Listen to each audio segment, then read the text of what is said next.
The Brazil event is already almost halfway over, which means we only have about 30 days left to unlock the Carnival set. At a whopping 12,000 event dollars, this set has players grinding like crazy. And I'm not gonna lie, I haven't even unlocked it yet myself. So today we're doing the next best thing. We're going to make our own Lana doll style. It's been a while since I've made a new outfit for my Lana doll, so I figured this would be the perfect way to motivate myself to finally start grinding for that event. Maybe. I'll be taking you through my entire process and showing exactly how I brought this look to life. Let's get started.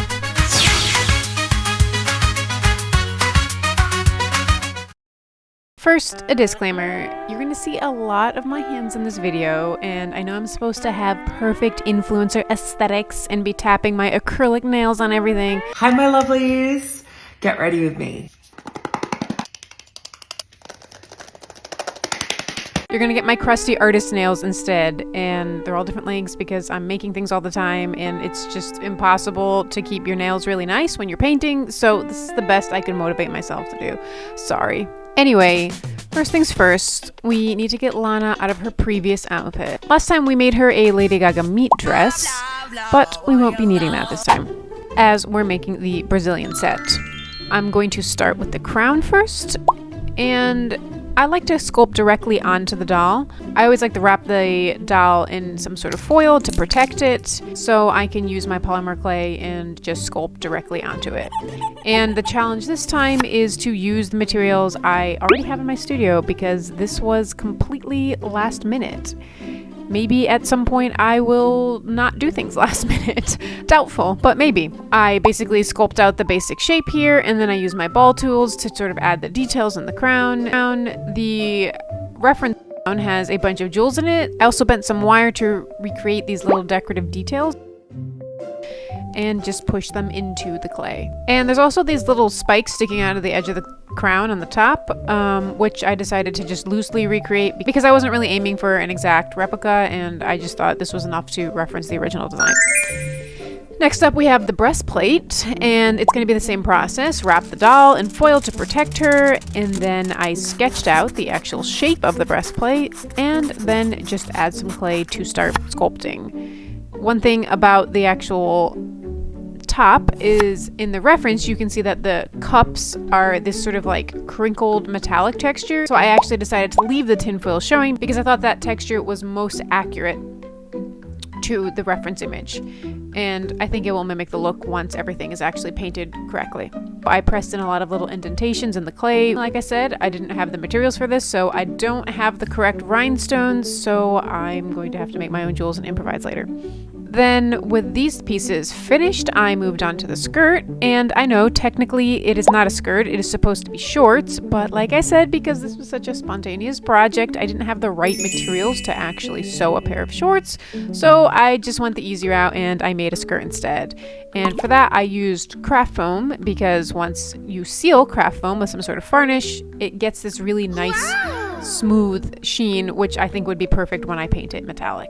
And here are all the finished sculpted pieces, and that means it's finally time for my favorite part, painting. Obviously everything needs to be gold, and I really love this paint. Every time I see it I want to eat it, but don't eat it. It just looks delicious, but don't eat it. Painting is always my favorite stage because it's kind of when everything finally comes together and you can really see your vision. I started with the gold, and after the first coat, it's obviously very translucent, it looked a little flat, so I decided to repaint everything with a bronze base first, which you can see here, and then I added the gold layer on top because I was hoping this would give it a little bit more warmth and depth.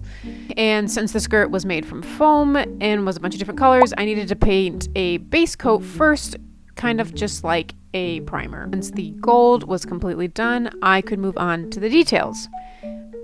I painted the green in all the sections, and I added a little bit of brown to some of the crevices to kind of give the metal a tarnished look, again to add a little bit more full depth to it and not just be one solid color. Forgot to film that part, but you can see it here. Also, I decided to leave all these pieces looking a little bit chunky. I could have sanded them down a lot more and sculpted them to be thinner, but I didn't want to do that because I didn't want this to look like a 3D printed piece. I actually kind of like the oversized, exaggerated sculpting look of this because it gives it a little bit more of a handmade feel and it feels more like an actual toy. Also, during all of this, I got a visitor, Here's my little baby. Here's a treat. You can hear him purring.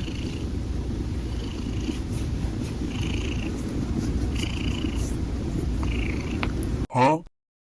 It takes a pet, like no problem. Yeah. Right? Not afraid at all. That's a great cat right there. It is time to move on to those gems.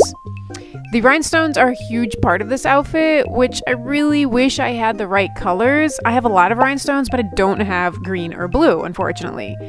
So instead, I had to make my own ones out of resin. And they don't sparkle the same way, which I think would really kick this outfit to the next level. But they do kind of have a gummy translucent look that I think contrasts nicely with the metallic armor. So it's okay for now. I think if I ever revisit this project, I'm definitely going to remove them and replace them with actual rhinestones. So once those are finished, I actually also decided to coat the entire pieces with resin because besides giving everything a toy-like glossy finish, it also reinforces the breastplate that is still technically just tinfoil, so it's good all around to do this. And with that being done, we can finally move on to all the little details of the outfit. There are a lot of bangles and little gems all over, and I didn't have the materials or the patience, quite honestly, to do all of that. I really should have, but I just made a reference to it. So I used beads and copper wire to recreate some of those little decorative pieces like on the chest. I think that's enough to sell the design. Now, the shoes, and I'm gonna be honest, they're kind of terrible. I really need to make a mold of her feet in general so I can properly cast shoes. The shoes are a little more complicated because I actually want her to be able to like slide into them and stand on them, so you can't just sculpt something at random. But in this case, I just kind of made really basic clay wedges so she can stand upright, even though I know they're not entirely accurate to the actual outfit that we're recreating. This outfit also has a bunch of arm and leg bands. And honestly, the leg bands are my favorite part of the design, but again, I don't quite have the right materials for all of this. I just made some really simple foam bangles and attached them around her arms and legs, again, just to reference the design without it being exact. And finally, the feathers. I found some scrap fabric that is roughly the right color, and the texture's not perfect, but I think it's close enough. And I basically cut a ton of little strips just to look like long feathers, and then I frayed the edges to give them a little bit more of a feather-like look.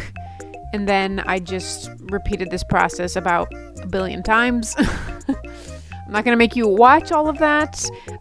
Tedious work like this is definitely my least favorite part of crafting, but I did it.